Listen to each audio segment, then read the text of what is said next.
देखिए स्टूडेंट्स, आज जो हमारा क्लास है क्लास 12 का वो न्यूमेरिकल्स ऑन कोलॉम्स लॉ है। आइए देखते हैं फर्स्ट क्वेश्चन क्या बोल रहा है। 2 point charges A and B having charges plus Q and minus Q respectively are placed at certain distance apart। इन्होंने कहा है कि दो पॉइंट हमारे पास, एक पॉइंट A है और दूसरा पॉइंट हमारा B है। इन दोनों पॉइंट्स पे एक पे प्लस Q प्लेस है, एक पे माइनस Q प्लेस है और दोनों के बीच में लगने वाला जो फोर्स है and the force acting between them is F। दोनों के बीच में जो लगने वाला फोर्स है वो F है। तो हम कंसिडर कर लेते हैं कि इन दोनों के बीच का जो डिस्टेंस है वो R है। क्लियर? तो इन दोनों के बीच में लगने वाला जो फोर्स होगा वो F फोर्स होगा। तो हम लिख सकते हैं according to Coulomb's law F is equal to K Q upon में R स्क्वायर। जैसा कि हम जानते हैं कि Q1 Q2 upon R square होता है। तो यहाँ पे प्लस Q है और माइनस Q है, तो हमने क्या किया, मैग्नीट्यूड ले लिया है दोनों को प्लस में ही, Q और Q। तो Q और Q मिलकर क्या हो जाएगा, F is equal to K Q square upon में R स्क्वायर। इसको इक्वेशन नंबर 1 कर दिया है। अब क्या बोल रहा है, if 25% charge of A is transferred to B then force between the charges becomes.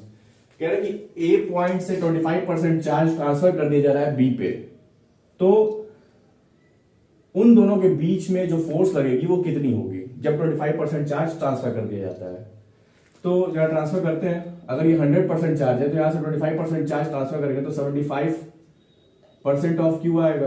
तो यहां से क्या करेंगे, 75 अपॉन में 100 इंटू Q, ये कट जाएगा, 3/4 इंटू Q आ जाएगा। अब इसमें ट्रांसफर कर दिया गया तो 25% जब ट्रांसफर किया गया तो इसमें जोड़िए, तो minus Q plus 25% of Q minus Q plus 25 upon में 100 Q, ये एलसीएम लीजिए, minus 100 Q plus 25 Q upon में 100। तो माइनस 100 प्लस 25 ये माइनस हो जाएगा, माइनस 75 Q अपॉन में 100, ये हो जाएगा माइनस 3/4 Q। क्लियर? अब 25% चार्ज ट्रांसफर करने के बाद दोनों चार्ज हमारी आ गई, लेकिन हम मैग्नीट्यूड की बात करेंगे, माइनस को कंसिडर नहीं करेंगे। तो इन दोनों के बीच में जो लगने वाला फोर्स है वो कितना होगा ये पूछा है। तो अकॉर्डिंग टू कूलॉम्स लॉ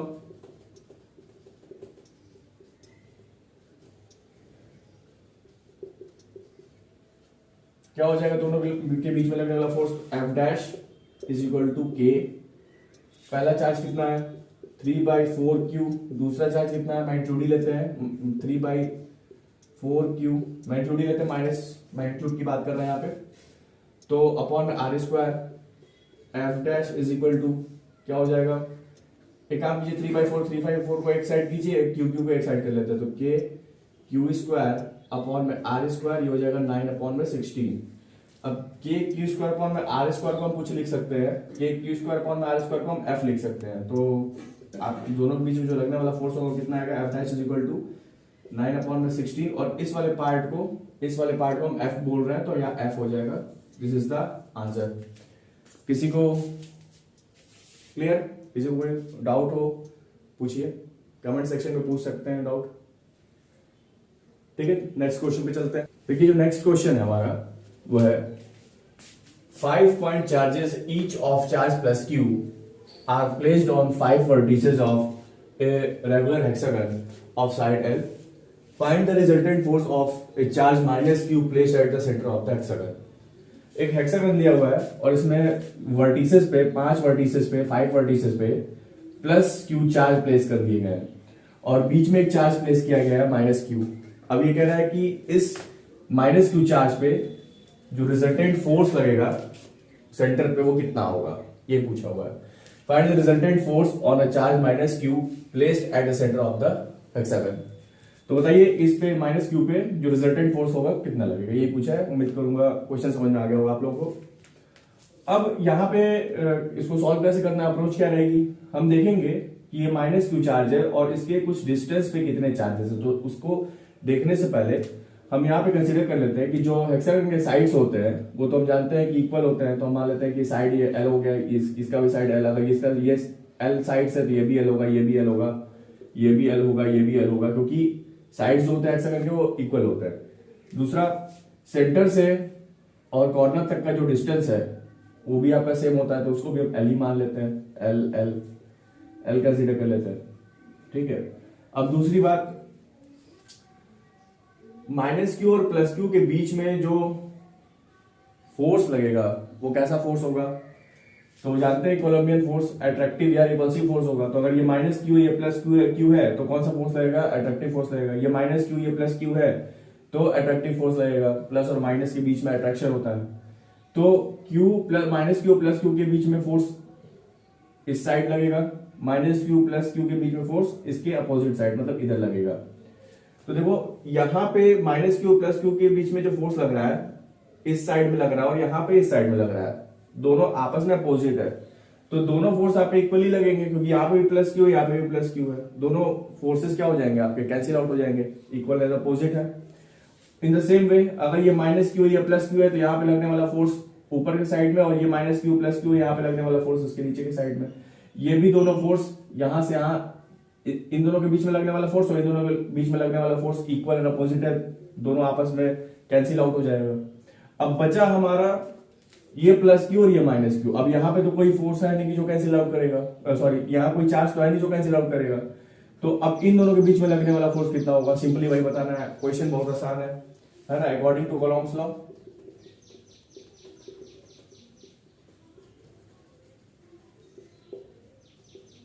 क्या हो जाएगा? F इज इक्वल टू के Q and Q, this Q and this Q. अब ये चारों 1 2 3 4 आपस में कट के कैंसिल आउट हो गया है ना। अब ये दोनों बचे हुए हैं तो Q इंटू क्यू अपॉन में डिस्टेंस हमने क्या माना है? L स्क्वायर लिख सकते हैं। F इज इक्वल टू के क्यू स्क्वायर अपॉन में L स्क्वायर। यही फोर्स काम का यही रिजल्टेंट फोर्स होगी माइनस क्यू के लिए। क्लियर? देखिए नेक्स्ट क्वेश्चन पे आते हैं। जो नेक्स्ट क्वेश्चन है हमारा वो है two fixed point charge plus 4e and plus e units are separated by a distance a, where should the third point charge be placed for it to be in equilibrium.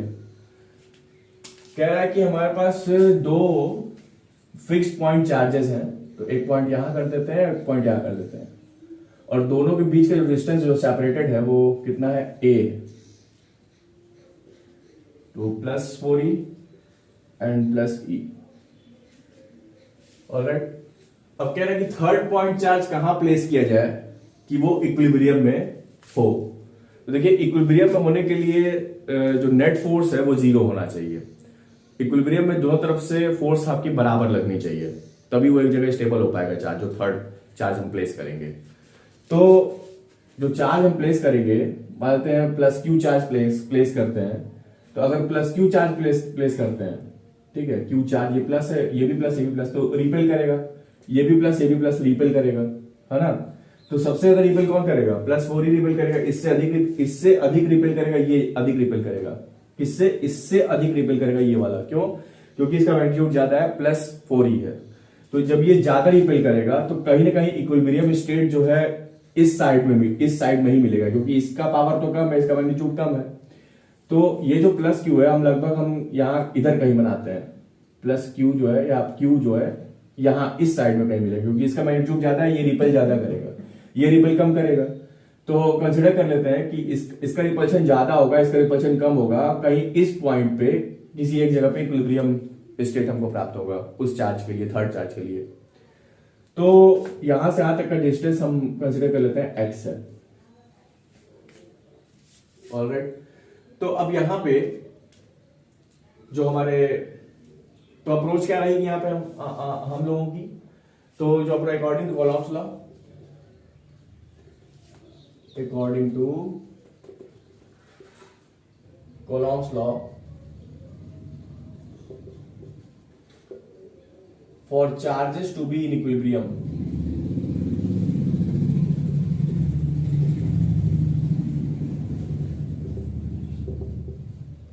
दोनों तरफ से force हमारी बराबर लगनी चाहिए, F1 और F2। तो F1 F2 यहाँ पे अगर हमने कंसिडर कर लिया है तो हम कंसिडर कर लेते हैं कि यहाँ से जो फोर्स लग रहा है इस क्यू के ऊपर, वो इस साइड में फोर्स लग रहा है जिसको हम F1 कह रहे हैं, उधर साइड में रिपल्शन हो रहा है तो उधर साइड में फोर्स लगेगा, और इसके द्वारा जो फोर्स लगेगा इस प्लस चार्ज क्यू के ऊपर वो इस साइड में लगेगा, जस्ट अपोजिट साइड में लगेगा।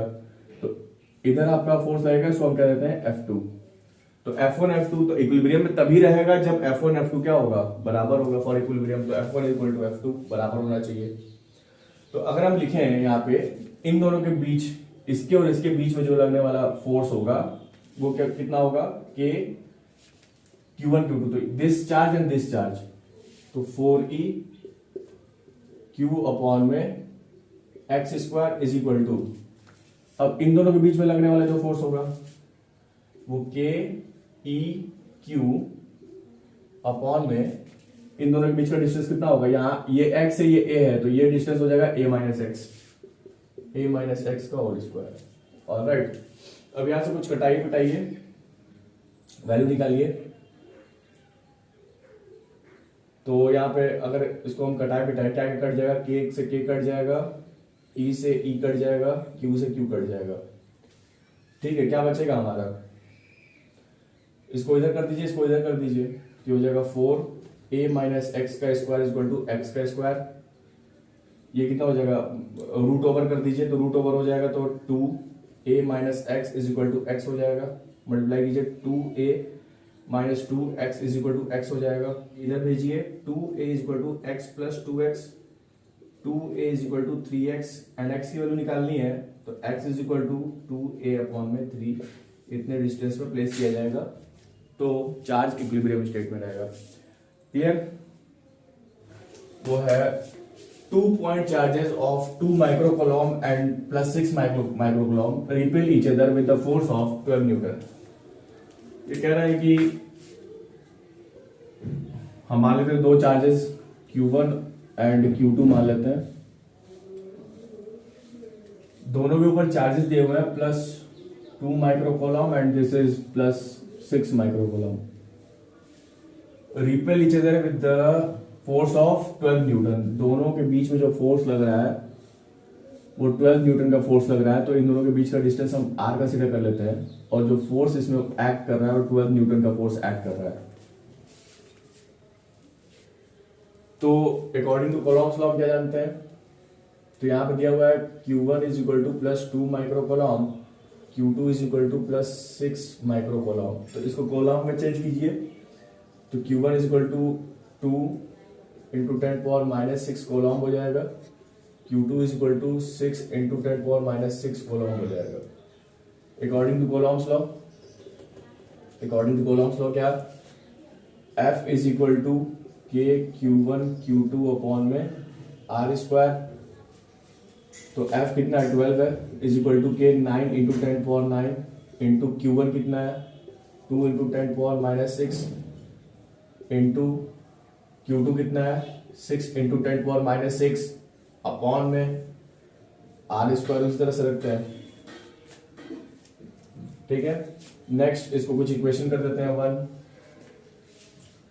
अब आगे क्या कह रहा है क्वेश्चन में कह रहा है now each is given an additional charge of plus 4 microcoulomb.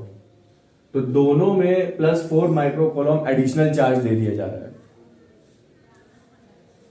What will be the new force, तो नया फोर्स क्या होगा वो बताइए, है ना। तो अगर Q1 हमारे पास पहले कितना था प्लस 2 माइक्रोकूलम, इसमें कितना दिया जा रहा है माइनस 4 माइक्रोकूलम और दे दिया जा रहा है, माइनस 4 माइक्रोकूलम। तो Q1 की वैल्यू कितनी हो जाएगी, माइनस 2 माइक्रोकूलम हो जाएगी। उसी तरीके से अगर हमारे पास Q2 है, तो इसको अगर हम चेंज करें Q1 is equal to minus 2 into 10 power minus 6 coulomb हो जाएगा।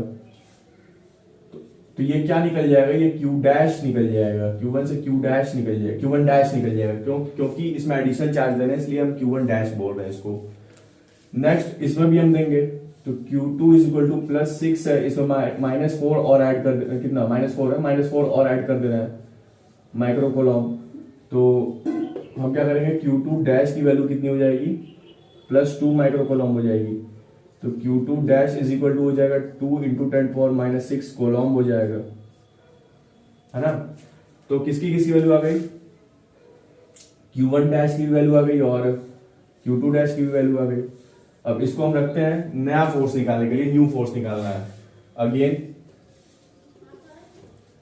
हम जानते हैं F is equal to K Q1 dash Q2 dash upon में R square.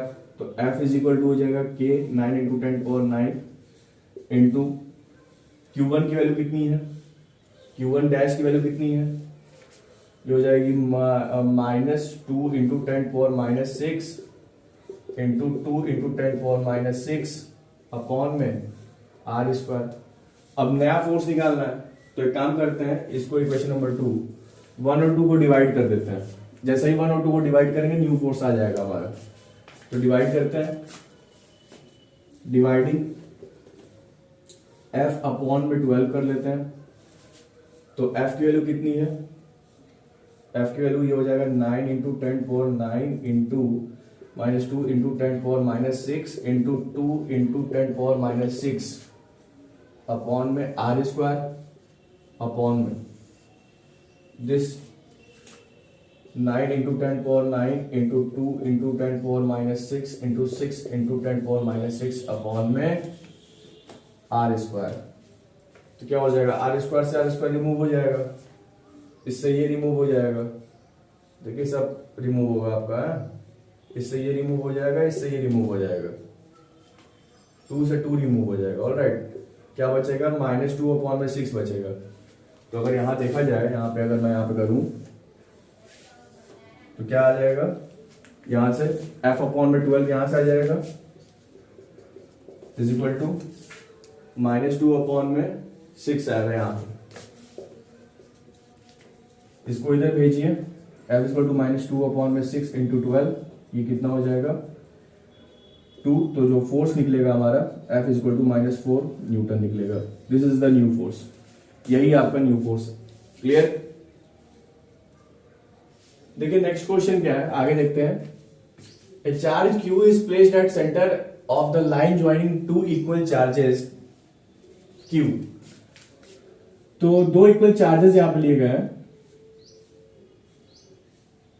Q and this is also Q, दो इक्वल चार्जेस लिए गए हैं और चार्ज स्मॉल q सेंटर में प्लेस किया जा रहा है। इस लाइन को ज्वाइन कीजिए, सेंटर में कहीं स्मॉल q को प्लेस किया जा रहा है। Show that the system of the 3 charges will be in equilibrium if small q equal to -q upon में 4। कह रहा है कि जो तीनों चार्जेस हैं वो इक्विलिब्रियम में होने चाहिए, ऐसा शो कीजिए जब तीनों चार्जेस इक्विलिब्रियम में हैं उस समय जो स्मॉल q की वैल्यू है वो -Q अपॉन में 4 होनी चाहिए, ये प्रूफ कीजिए। यहां पर हमको प्रूफ करना है ना। तो अगर हम कंसीडर कर लेते हैं ये स्मॉल q चार्ज एकदम सेंटर में है, तो इसका डिस्टेंस अगर हम दोनों के चार्जेस का बीच का डिस्टेंस r लेते हैं, स्मॉल r, तो इन दो चार्जेस के बीच का डिस्टेंस क्या होगा, Q और स्मॉल q के बीच के, तो r/2 हो जाएगा। अगर ये एकदम सेंटर में है तो ये क्या हो जाएगा, अगर ये पूरा r है तो ये डिस्टेंस r/2 हो जाएगा। तो यहां पे हम देखिए कैसे लिखेंगे, the charge small q should be in equilibrium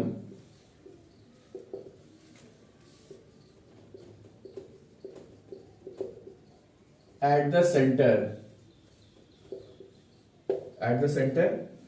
तो क्या हो जाएगा, इधर से भी फोर्स लगेगा, इधर से भी फोर्स लगेगा, दोनों तरफ से आपका रिपल्शन फोर्स लगेगा, रिपेल करेगा, दोनों लाइक चार्जेस है रिपेल करेंगे। तो जो फोर्स लगेगा वो इक्विलिब्रियम में तभी होगा जब नेट टॉर्क या नेट फोर्स जो है 0 के बराबर होता है, तभी वो Q इक्विलिब्रियम में होता है, वो चार्ज Q इक्विलिब्रियम में होता है। तो दोनों तरफ से जो फोर्स लगेगा, मान लेते हैं जो force F1 plus F2 consider कर लेते हैं, वो 0, जो नेट फोर्स होता है वो 0 के बराबर होगा। तो F1 के लिए पहले इन दोनों के बीच में फोर्स निकालेंगे, इन दोनों के बीच में अकॉर्डिंग टू कोलॉम्स लॉ जो फोर्स काम करेगा इन दोनों के बीच में, इन दोनों चार्ज के बीच में, वो होगा Q अपॉन में r/2 का स्क्वायर प्लस F2। अब इन दोनों के बीच में this Q and this Q के बीच में, आप इन दोनों चार्जेस के बीच में जो फोर्स लगेगा वो कितना होगा, तो Q अपॉन में r², क्योंकि दोनों के बीच का डिस्टेंस r है इसलिए r² इज इक्वल टू 0। इसको उधर भेजिए, Q अपॉन में r² अपॉन में 4 हो जाएगा ये, तो इसको इधर भेजेंगे -KQ² हो जाएगा, Q मिले Q² हो जाएगा अपॉन में r² हो जाएगा। इस 4 को ऊपर भेजिए, 4KQ अपॉन में r² is equal to -KQ² upon में r²। अब कुछ कटाइए पिटाइए, देखिए क्या कट रहा है, r² से r² कट जाएगा, दिस Q से दिस Q कट जाएगा, k से k कट जाएगा, क्या बचेगा यहाँ पे हमारा, यहाँ बच जाएगा 4q बच जाएगा इज इक्वल टू यहाँ माइनस क्यू बचेगा। तो क्या आंसर आ जाएगा, q is equal to minus q upon में 4। और यही तो हमें प्रूफ भी करना था। क्लियर? उम्मीद करूंगा समझ में आया होगा सभी बच्चों को। समझ में आया हो तो वीडियो को लाइक, चैनल को सब्सक्राइब जरूर कीजिएगा students. Thank you so much.